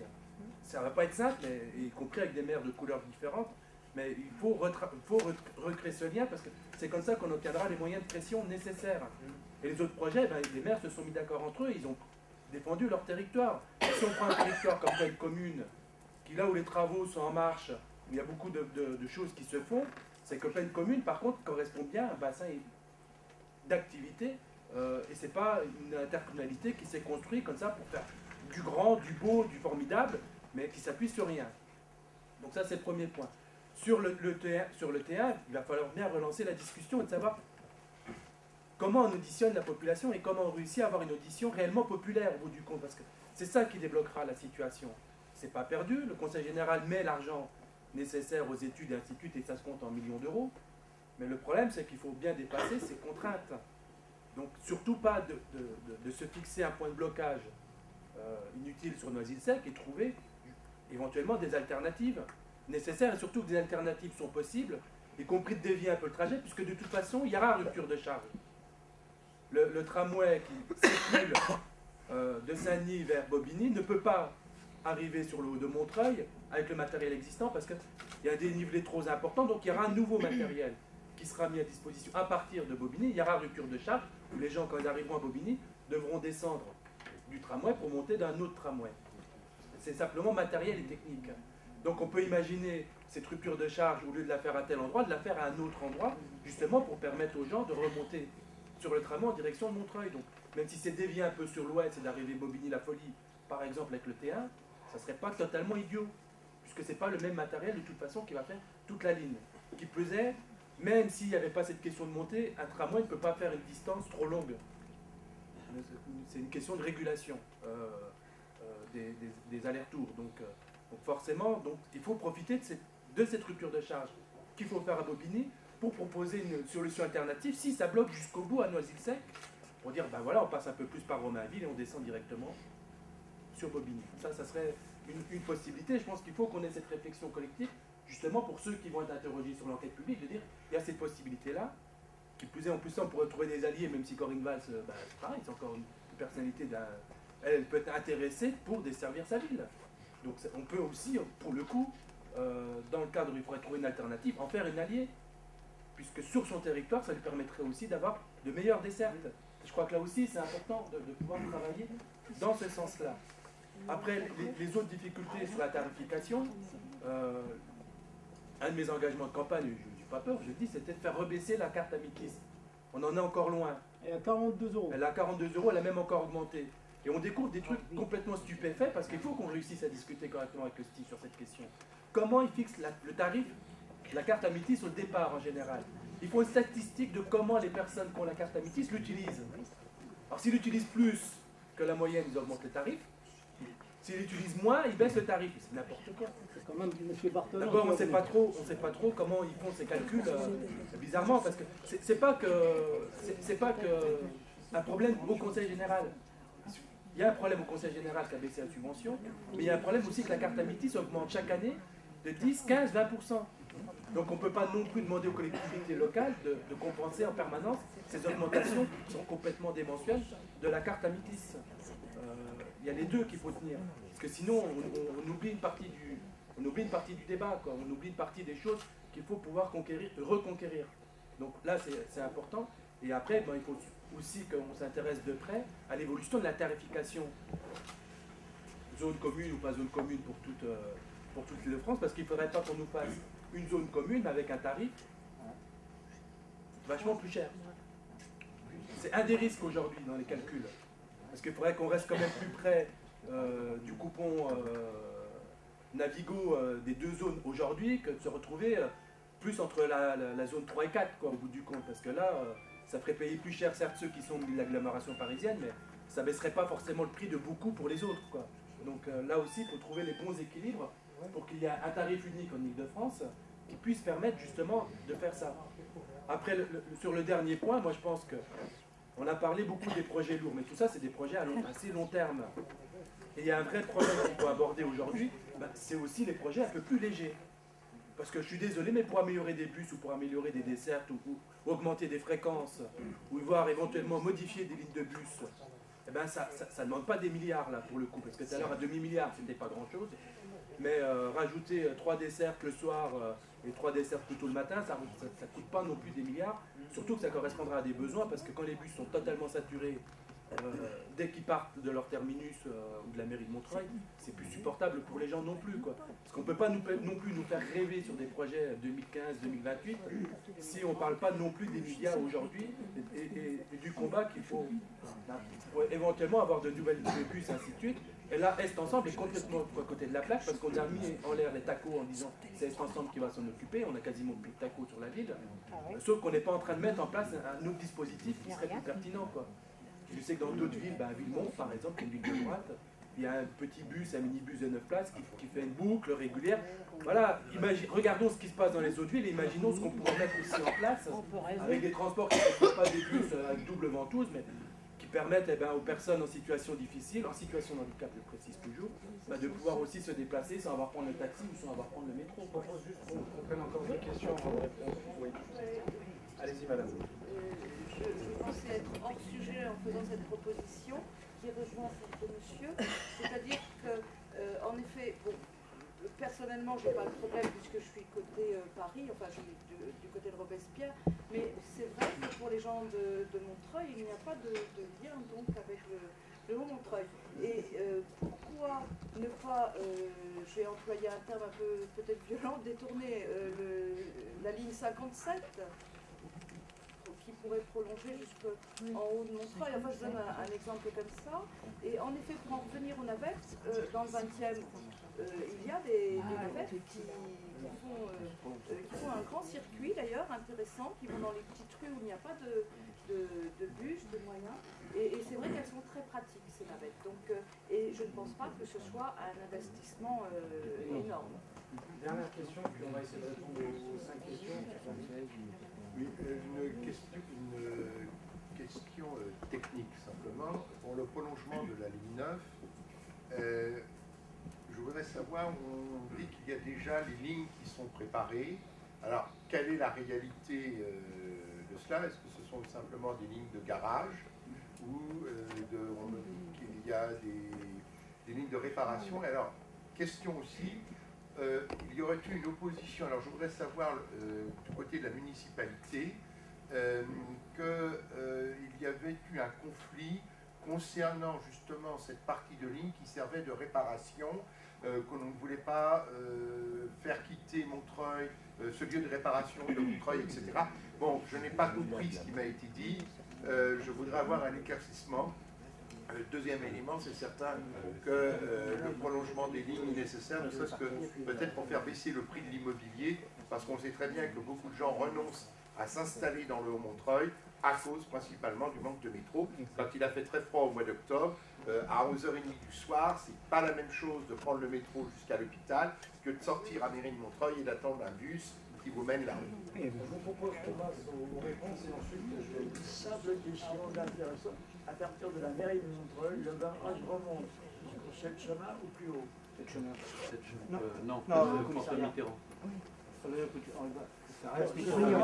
Je demande à partir de la mairie de Montreuil, quand le garage va en direction des 7 chemins, c'est son terminus ou il monte un peu plus haut? Non, sous la place, c'est sous la place François Mitterrand, devant le groupe d'immeubles où il y a des médecins, il y a une grille d'aération, c'est à l'aplomb de la fin du tunnel. Je pensais que ça montait plus haut. Alors, je vous propose qu'on passe aux réponses, notamment sur la question des bus. On l'a vu avec la dame, la question du sondeur, ou d'un point de vue général, c'est vrai que la question de la fréquence, la question aussi, parfois les bus, ils sont pleins, parfois ça déborde, parfois ils ne respectent pas les horaires. Donc peut-être que la MITC pourrait nous faire un point sur la question des bus. Concernant le 102, le problème actuellement, c'est 2 points. C'est le point de Domus qui est assez surchargé tous les jours, pour ceux qui connaissent, et le point de la rue de Belgrand, entre Porte de Bagnolet et Gambetta. Suite aux travaux du tram qui va avoir lieu en fin d'année, 2012, il y a un problème de circulation. Soit le bus, il met 1 heure pour traverser la rue de Belgrand aller-retour, il ne peut pas. Parce qu'après, les fréquentations sont complètement à revoir. Donc c'est vrai que pour l'instant, ils mettent en la journée Porte de Bagnolet terminus. Mais c'est vrai qu'il faut le prévoir. S'ils le disent à la dernière minute, ça pose problème. Donc nous, notre souhait, c'est qu'ils améliorent l'information, parce qu'on ne peut pas savoir s'il va un coup il va à Porte de Bagnolet, un coup à Gallieni. Donc c'est un gros problème qu'on a à expliquer au centre régulation. Il passe par Domus maintenant, des fois de l'autre côté. Oui, parce qu'il y a des travaux, vous avez, sur la zone des Guillaume, en plus, donc ça perturbe. Donc c'est vrai qu'il y a sur cette ligne-là à peu près une vingtaine de bus par jour, 8 voitures si vous préférez, mais la fréquence, elle est ce qu'elle est. C'est pour ça qu'on est régulièrement avec le centre bus et le STIF pour leur expliquer. Bon, ça, Pourquoi pas, ils ne mettent pas un minibus comme on a dit tout à l'heure? parce que c'est pas, ils n'ont pas de minibus comme ils ont sur ce qu'on appelle la traverse. Il y en a 4 sur Paris, 17e, 18e, 13 et 20e. Bon, pour l'instant, on n'a pas ça parce que bon... Alors juste pour ça découpe. rebondir sur la question des bus, enfin, des fois on a l'impression que les lignes sont tellement grandes que parfois Voilà. ça écartèle un peu le... Enfin, Tout à fait. Si vous prenez par exemple la ligne du 127 qui est assez longue, bon, Montreuil, Fontenay, Plaisance, tout ça, bon, c'est vrai qu'elle est assez longue. Bon, c'était une vieille ligne sur Montreuil, du 127 qui existe depuis des années. On les fréquente, on sait ce qu'ils sont, mais c'est pour ça qu'on demande davantage de bus et d'informations. Vous avez pu voir récemment, depuis le 2 avril, nous avons du nouveau matériel sur la ligne 301. Parce que c'était un ancien matériel qui datait. L'information, on ne savait pas quelle ligne que c'était un 301, ou la destination Bobigny ou Val-de-Fontenay. Maintenant, vous avez des gros caractères, donc c'est vrai que ça aide pour les PMR, les personnes à mobilité réduite, ils voient où ils vont. Donc déjà, c'est un point qu'on a gagné. C'est comme le 129 qu'on a gagné aussi, c'est la rénovation du matériel il y a à peu près 1 an et demi. Et le 301, il ne rejoint pas le Jean Jaurès à Noisy-le-Sec. Malheureusement, il passe vers la mairie. Non, Ah, oui, ça, vous savez, les itinéraires, ça date d'un certain nombre d'années. Ça, pour changer ça, il y a du boulot. C'est pour ça, au niveau de l'association, plus qu'on est, plus qu'on pourra agir. Parce que si on est un jour 500 ou 1000, ça jouera directement.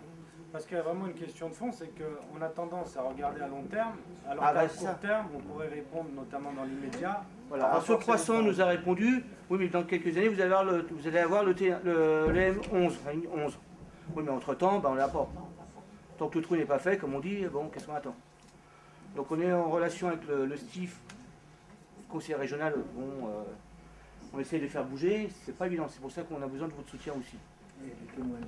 Et aussi, on participe, on est adhérent à la Fédération nationale des usagers de transport nationaux et il y a une section Île-de-France, ce qu'on appelle, on a mis en place des témoins de ligne. Ce qui veut dire que dès que vous voyez une anomalie, que ce soit l'horaire, le bus qui passe pas, la girouette qui ne fonctionne pas, vous avez un 76 et en réalité vous avez un 122. Le panneau à l'avant. La girouette, voilà. L'indice c'est le numéro et la girouette c'est où il va, où il va. Tout ça c'est des petits problèmes qu'on n'a pas. Le problème aussi de l'intérieur du bus, le borne en disant voilà on est à tel arrêt, bon il vous dit qu'on est à Gavigny, en réalité vous êtes à Val-de-Fontenay. Donc tous ces petits détails on en a besoin. Donc il faut noter le numéro de la voiture, parce qu'on ne peut pas savoir à quelle heure il est. Le numéro de la voiture, l'indice, et la direction et l'heure et le jour. Et nous on remonte l'information et en 48 heures on a la réponse. Bon il y a l'escalier mais bon au moins ils nous répondent. Par exemple, je me souviens avec le 76 où c'était une catastrophe à une époque, et quand on allait voir le chauffeur qui se faisait insulter au pauvre homme, c'était une horreur, et il n'avait pas de moyen de donner aux gens votre contact, par exemple, votre contact. Je pense que ce serait pas mal d'informer les chauffeurs aussi de leur... Ils le savent. Ils le savent. C'est comme dans le métro, vous avez dans chaque station un cahier d'observation, et très peu d'usagers l'utilisent. Pourquoi? C'est bon. Ils ne le savent pas la plupart du temps, malheureusement. Oui, qui ne sont pas informés. Ils ne sont pas informés, l'information manque. On ne vous donne plus le cahier, on vous demande d'écrire directement qui est à Ravi. Maintenant, il y a le service clientèle qui vient d'ouvrir. Ouais. D'ailleurs, je rappelle que nous ne sommes plus malheureusement des usagers, nous sommes des clients, et ce n'est pas la même chose. Voilà. Alors, je vous propose qu'on continue. Hein, Belaïd avait rebondi sur l'ACTEP. Si le député pouvait nous parler de...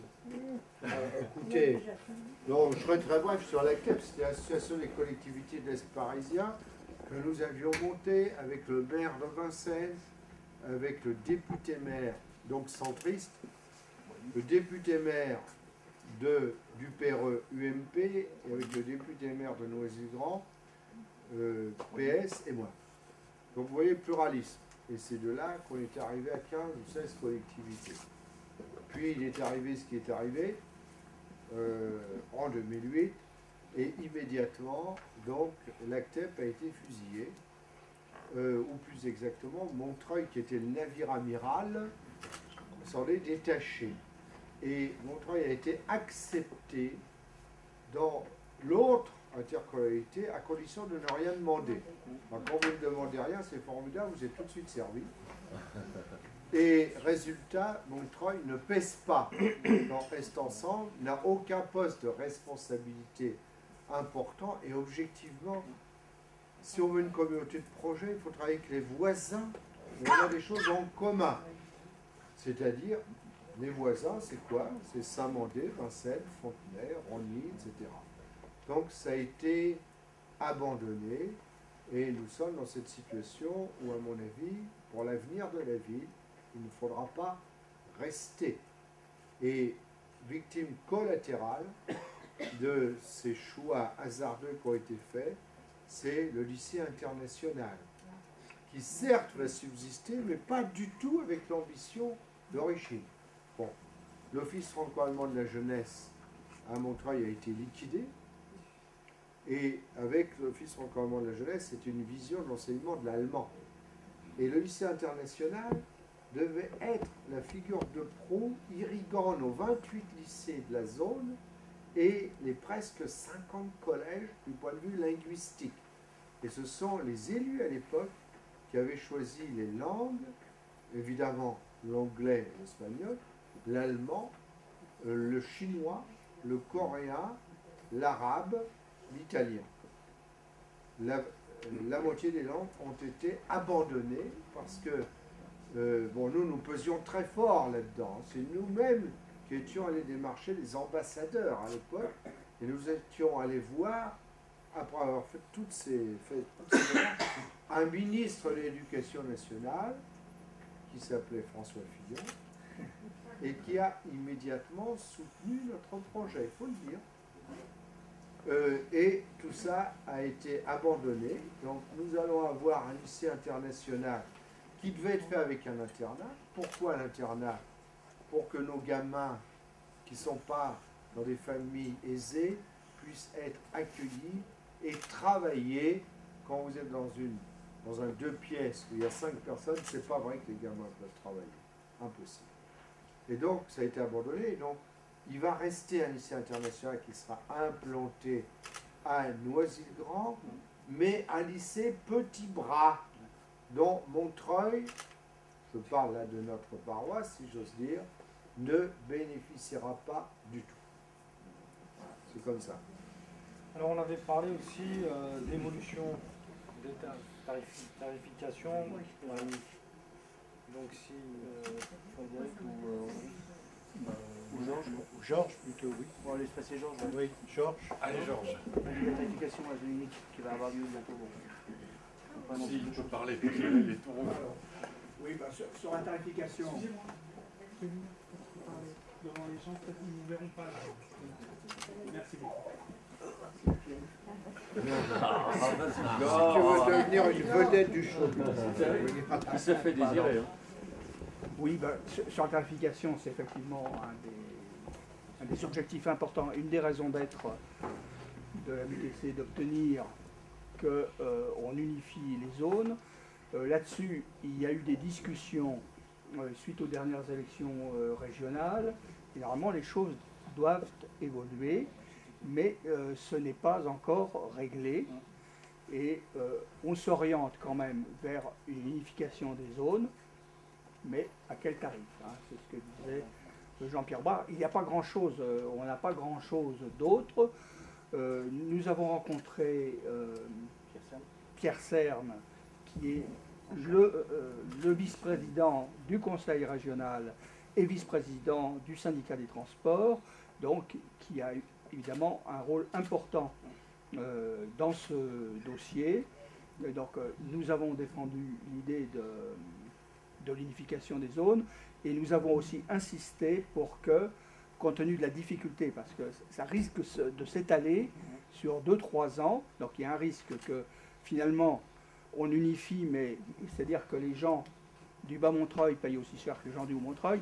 C'est pas tellement ce qu'on cherchait, hein, même si ça fait une unification. Et puis ça prend du temps, hein, parce que c'est compliqué financièrement. Et donc, on demandait aussi que dans les médias, on voit la question du ticket plus, puisque beaucoup de Montreuillois, notamment du Haut-Montreuil, prennent le bus et ensuite le métro.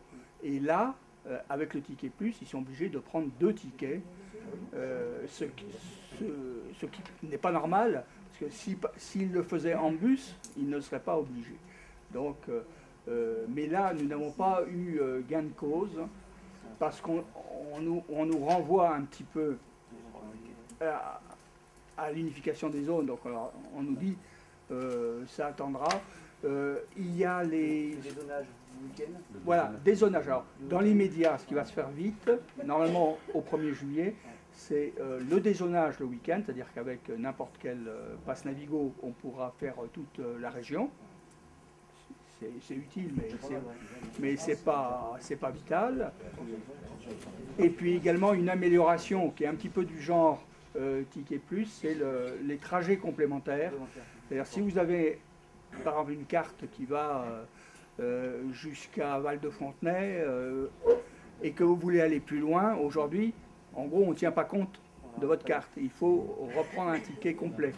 Et donc ça, il y aura possibilité d'ajouter une somme raisonnable, juste correspondant à la prolongation et non pas à l'ensemble du trajet. Voilà, ce sont vraiment des avancées mineures, mais toujours bonnes à prendre, sachant que nous sommes évidemment vigilants parce que il y a quand même un risque, il y a des problèmes de financement, et notamment le STIF doit à la fois financer la carte orange et aussi financer les nouvelles lignes. Et donc, c'est là où il y a une discussion en disant, si on met trop d'argent pour améliorer la tarification, on n'aura plus d'argent pour financer les extensions. Sachant qu'il y a aussi une solution qui consiste à améliorer la ressource du syndicat, et notamment à travers le versement de transport qui est versé par les entreprises et qui est réduit dans les zones périphériques. Et donc, en augmentant un petit peu ce versement de transport, ça permettrait de trouver les ressources nécessaires à l'unification des zones sans mettre en cause le financement des projets d'extension. Alors juste avant de passer à une série de questions, on va juste répondre à ta question, notamment sur la ligne, sur tout ce qui est garage et atelier. Oui. Pourquoi il y a une incompatibilité non, si j'ai bien compris à un moment donné, parce qu'il y a quand même une décision politique, un des enjeux aux dernières élections régionales avait été la carte, ça avait d'ailleurs été une opposition entre droite et gauche, sur le principe d'une carte unique pour l'ensemble de l'Île-de-France. Bon, je ne sais même plus d'ailleurs qui est le président du conseil régional actuel, M. Chon était contre, mais il n'a pas donné d'argument à cela. Je ne vois pas en quoi il y a une incompatibilité de fixer une carte zone unique, qui d'ailleurs favoriserait quand même les gens qui sont très éloignés de Paris, et un problème de financement pour les nouveaux projets. Non, parce qu'actuellement, si vous voulez, les recettes ne couvrent pas la totalité de la dépense. Donc il y a une partie des ressources, il y a des subventions qui sont versées par les départements, etc., plus le versement de transport qui viennent abonder. Et si, en gros, on baisse les tarifs, non pas pour la zone 1-2, mais pour les autres zones, parce que ça revient à ça, l'unification. Oui, mais ça veut dire que la zone 1-2 paierait, par exemple, si on s'aligne sur la zone 3, par exemple, ça veut dire que les 1-2 paieraient comme pour la zone 3. Oui, justement. Alors, vous comprenez que les gens qui habitent Paris et les gens qui habitent le Bas-Montreuil ne sont pas d'accord.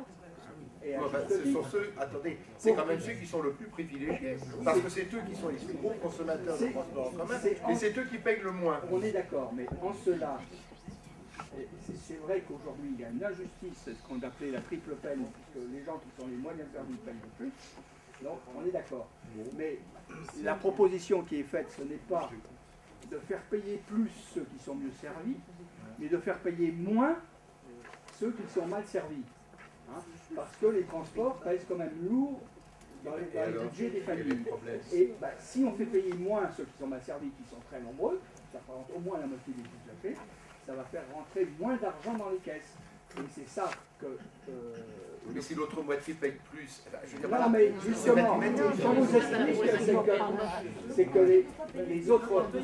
Voilà, et par exemple, à juste titre, Bertrand Delanoë a dit pourquoi... Enfin, donc il faut peut-être envisager que les collectivités territoriales payent plus et dépensent moins d'argent à autre chose. Mais le transport, ça pèse énormément sur les gens. Oui, mais déjà... Pour que les gens... quand vous voyez zone 5, ça déjà dans le budget... Oui, mais c'est déjà pas supportable. Dans le budget des départements et de la région, maintenant, les transports représentent une part importante des budgets.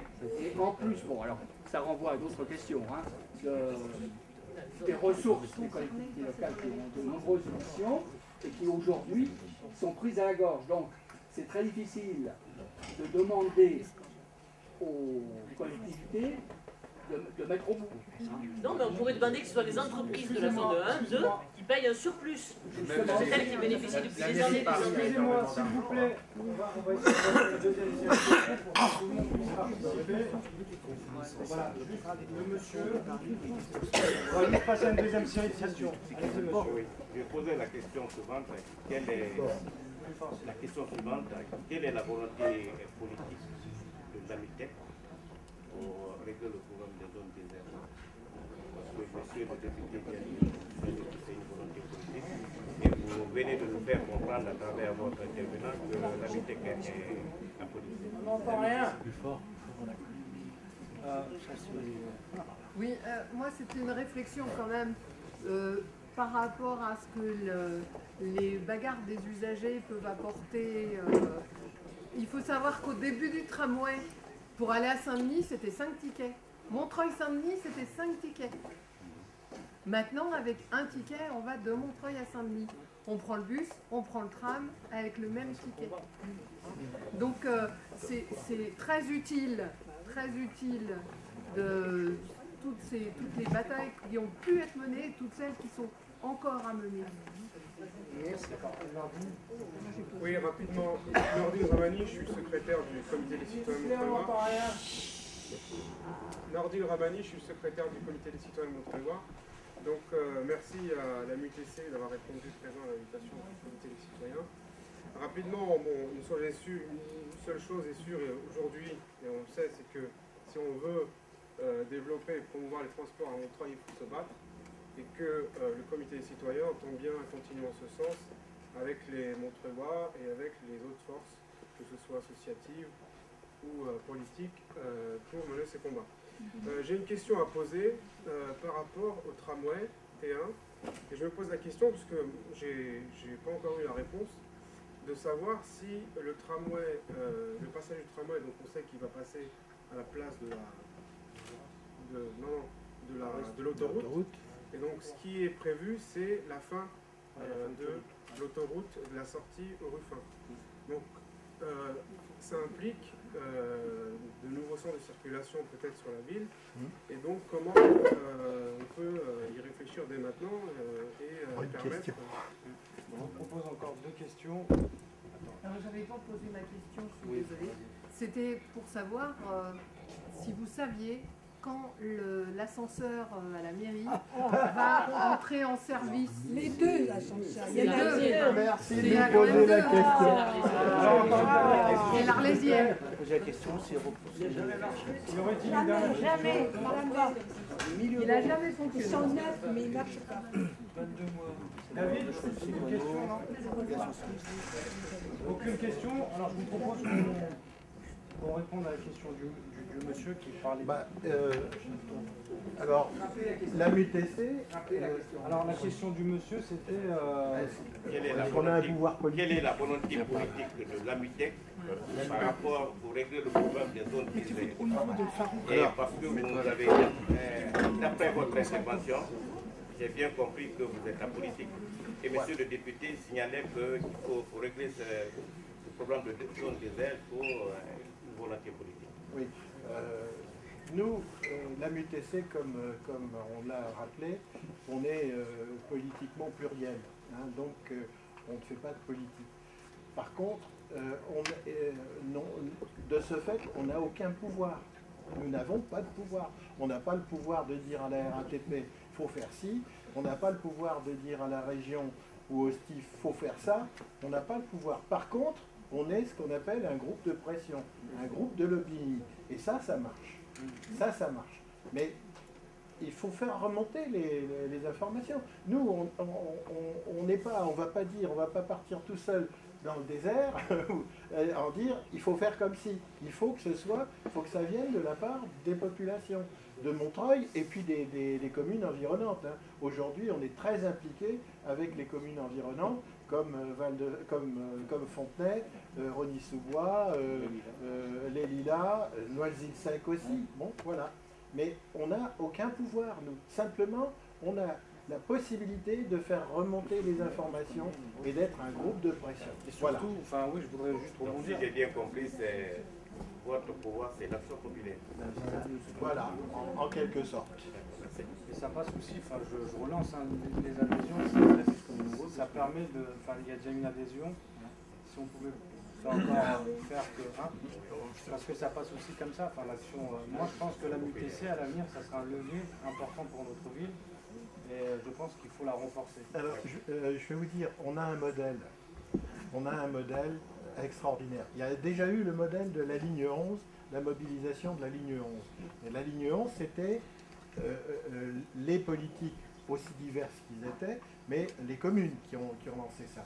Et ça a marché parce qu'effectivement, il y avait la pluralité. Et tout le monde a tiré dans le bon sens. Et l'autre exemple qui est merveilleux, qui a réussi formidablement, c'est Orbival. Orbival, c'était une association qui a été montée dans le Val-de-Marne pour concevoir le métro, le grand métro, le métro du Grand Paris qui va passer dans le sud. Ils sont partis tout seuls au départ, il n'y avait pas de projet du tout. Et ils sont arrivés au fait que le projet du Grand Paris Express reprend intégralement ce qu'ils avaient promu à l'époque. Donc ça, ce sont des exemples. Il y avait oui, voilà, les ascenseurs. Donc l'ascenseur, il y a deux soucis. Il y en a un qui a été mis en place par le maître du cœur de ville, c'est Cono. Donc en gros, parce qu'ils sont aperçus à la fin qu'il y avait des nappes d'eau, donc ça pose problème. Donc en ce moment, on réfléchit comment on va faire. Et concernant l'autre ascenseur côté mairie, c'est l'ascensoriste qui est tombé en faillite. Donc en ce moment, c'est des recours. Donc c'était évoqué il n'y a pas longtemps au conseil d'administration de la RATP, où un de nos membres, AUT, est présent, a été évoqué auprès de Pierre Mangin. Et on l'a évoqué aussi à Pierre Cerne. Naturellement, ces gens-là n'étaient pas au courant de notre problème d'ascenseur. Donc ils l'ont noté, ils sont en train de réfléchir, avoir une réponse. On nous avait dit récemment qu'au début avril, l'ascenseur devrait fonctionner, mais actuellement, on est le... Bon, c'est pas encore au point. Alors, donc on suit les dossiers, hein, mais bon... Il y avait Nordine qui soulignait quelque chose d'important. Enfin, moi, par exemple, qui habite au Ruffin, qui emprunte souvent la bretelle pour aller au voilà, l'autoroute. Pour aller boire un coup sur Paris, enfin voilà. Donc, si à l'avenir la bretelle était supprimée, elle va être supprimée. Voilà. Alors, il y a une question, un petit truc que je dois rajouter. On parlait des financements. Ce qui veut dire au niveau du STIF, comment c'est réparti? Sur les 8 départements, les 7 départements donnent 10% au STIF et la mairie de Paris donne 30%. Donc c'est vrai qu'actuellement la mairie de Paris ne veut pas payer pour ceux qui sont dans les Yvelines, dans le Val d'Oise ou ailleurs. C'est vrai que les Parisiens sont un petit peu réfractaires. Et on se bat, même moi je me bats au niveau de la UT pour faire comprendre que ceux qui habitent Montreuil, Fontenay ou Provins, c'est pas de leur faute s'ils habitent si loin. Donc on se bat pour faire comprendre à certains. Je vais préciser ce petit... René, si tu veux. Oui, Nordine, donc, je dois vous montrer les... Donc voilà le problème.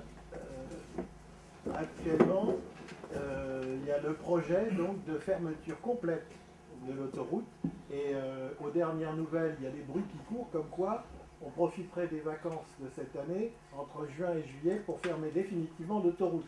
Hein, sans proposition de déviation ou quoi que ce soit. Au contraire, surtout, n'allons pas mettre des itinéraires de contournement, et on est en train de mettre en ce moment des sens interdits tête bêche pour empêcher justement ces contournements. Donc ça, c'est Bon, accessoirement, c'est pas du transport en commun propre à la MUTC, mais voilà quand même un élément qui est important. Donc ça, ce projet-là, ben, on n'en veut pas. Hein.